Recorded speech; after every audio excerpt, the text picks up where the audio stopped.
எல்லோரும் வணக்கம். என் பெயர் வெங்கட். ஸோ இந்த வீடியோவில் நம்ம யூஸ்டு கார்ஸ் பற்றி தான் டிப்ஸ் சொல்லிகிட்ருக்கோம். ஏற்கனவே நம்ம 2-3 வீடியோஸ் போட்டிருக்கோம். அதே மாதிரி ஏகப்பட்ட பேர் அதை பற்றி சொல்லியிருக்காங்க. நான் சொல்கிறது கண்டிப்பாக உங்களுக்கு யூனிக்காக இருக்கும். யாரும் சொல்லியிருக்க மாட்டாங்கன்னு நான் எக்ஸ்பெக்ட் பண்ணுறேன். தயவு செஞ்சு இந்த வீடியோ ஃபுல்லாக பாருங்கள். பிடிச்சிருந்தா கமெண்ட் பண்ணுங்கள், சப்ஸ்கிரைபும் பண்ணுங்கள். வாங்க வீடியோக்குள்ளே போகலாம்.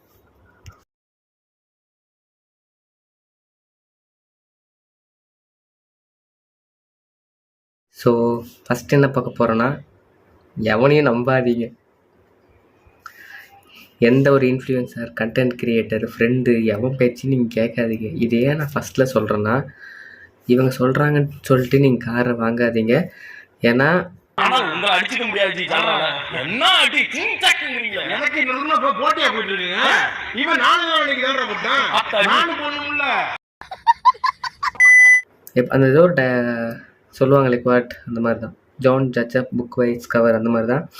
ஸோ வெளியே அவங்க சொல்கிறது வச்சோ இல்லை காரோட வெளியே அழகோ பார்த்து தயவு செஞ்சு காரை வாங்காதீங்க. ஒன்று. ரெண்டாவது வந்து பார்த்தீங்கன்னா, build trust with mechanic. So இது ஏன் நான் செகண்டில் சொல்கிறேன்னா, எப்பேற்பட்ட கார் வேணால் இருக்கட்டும், இல்லை நீங்களே கூட உங்களுக்கு எல்லா பார்ட்ஸுமே தெரியும், சொன்னால் எனக்கு தெரியும், நான் வண்டி 10 வருஷமாக ஓட்டுறேன், என்ன வேணால் இருக்கட்டும். பட் அந்த வண்டியில் வேலை செஞ்சவங்களால மட்டும்தான் அந்த கம்ப்ளைண்ட் பற்றி இல்லை அந்த காரோட நாலேஜ் அவங்களுக்கு தெரியும். ஸோ நார்மலாக உங்களுக்கு ஒரு சர்வீஸ் பண்ணுறாங்களோ அவங்கள கூப்பிடாதீங்க. ஸோ இந்த சீனியரில் இருப்பாங்களே, இந்த ப்ரீமியம் கார்ஸ் வேலை செய்கிறவங்க, இல்லைன்னா அந்த all over car service, multi car service பண்ணிக்கிறாங்க பாருங்கள், அவங்களால மட்டும்தான் எல்லா காருக்குமே தெரியும். நீங்கள் ஒரு பர்டிகுலரான பிராண்டில் இருக்கிறவங்களை கூப்பிட்டு போனீங்கன்னா அவங்களுக்கு அந்த பிராண்டில் உள்ள காரை பற்றி தான் தெரியும். ஸோ எல்லா கார்லேயுமே வேலை செஞ்சவங்களால மட்டும்தான் அந்த கம்ப்ளைண்ட் எப்படி வருது, என்ன ஏதுங்கிறது அண்டர்ஸ்டாண்ட் பண்ணிக்க முடியும். அதனால் மெக்கானிக் கூட ஒரு நல்ல பாண்டில் வச்சு நீங்கள் பண்ணுங்கள். ஸோ நல்ல மெக்கானிக் நிறைய பேர் இருக்காங்க. ஸோ நான் கோயம்புத்தூர் தான், வேணால் நீங்கள் என்னையும் கூப்பிடலாம், இல்லை உங்களுக்கு தெரிஞ்சவளையும் கூப்பிடலாம். ஸோ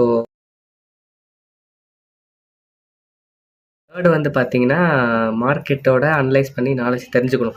ஃபார் எக்ஸாம்பிள், இப்போ நான் வச்சுருக்கிற கார் வந்து பார்த்தீங்கன்னா ஆல்டோ. இதோட மார்க்கெட் ப்ரைஸ் வந்து பார்த்தீங்கன்னா இயருக்கு இயர் மாறும். இப்போ நான் வச்சுருக்கிறது 2013. ஸோ 17 ஒரு ரேட் இருக்கும், 15 ஒரு ரேட் இருக்கும்.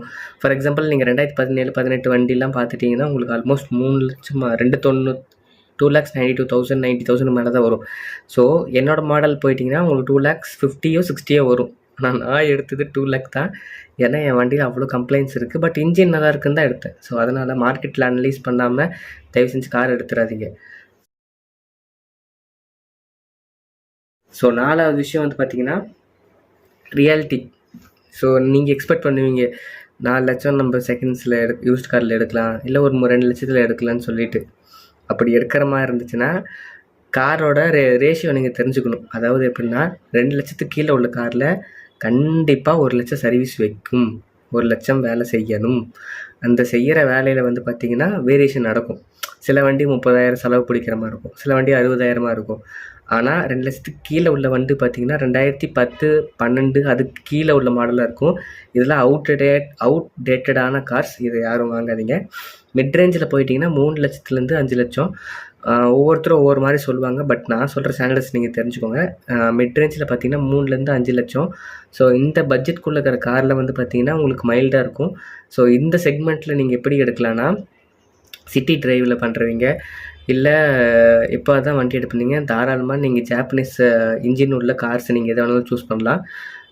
இது இல்லை நான் ஹை ஸ்பீடில் தான் போவேன், இல்லை ஹைவேஸில் தான் எப்பவுமே ட்ராவல் பண்ணுவேன், போனால் லாங்கு மட்டும்தான் போகுவேன், சிட்டியே கிடையாதுன்னா நீங்கள் தாராளமாக ஜெர்மன் கார்ஸ் போகலாம். அதே மாதிரி சர்வீஸும் நீங்கள் பார்த்துக்கணும். நம்ம அதை அடுத்த டாப்பிக்கில் பேசுவோம். ஸோ இந்த 2 டைப் ஆஃப் கார்ஸ் தான் நீங்கள் சூஸ் பண்ணுவீங்க. அதே மாதிரி சில பேர் கேட்பீங்க, மேனுவலாக ஆட்டோமேட்டிக்கானு கேட்பீங்க. சிட்டி மட்டும் தான் நான் ஓட்ட போகிறேன்னா நீங்கள் தாராளமாக ஆட்டோமேட்டிக் போகலாம். அதே மாதிரி ஆட்டோமேட்டிக்கில் யூஸ்டு கார்ஸில் பார்க்கும்போது மினிமம் 40, 30,000, 50,000, 60,000 இந்த 30 to 60 இருக்கிற கார்ஸாக பாருங்கள். அதுக்கு மேலே பார்க்காதீங்க. 1 லட்சம் மேலே போன காரில் தர்ம தட்டியிருப்பாங்க. யூஸ்டு கார்ஸில் 80% கார் தர்ம தட்டி தான் வச்சுருப்பாங்க. அது யாரும் சொல்ல மாட்டாங்க. புது வண்டியும் உங்களுக்கு கிடைக்க போகிறதில்ல. நீங்கள் அப்படி வாங்குறதுக்கு புதுசே எடுத்துகிட்டு போயிடலாம்.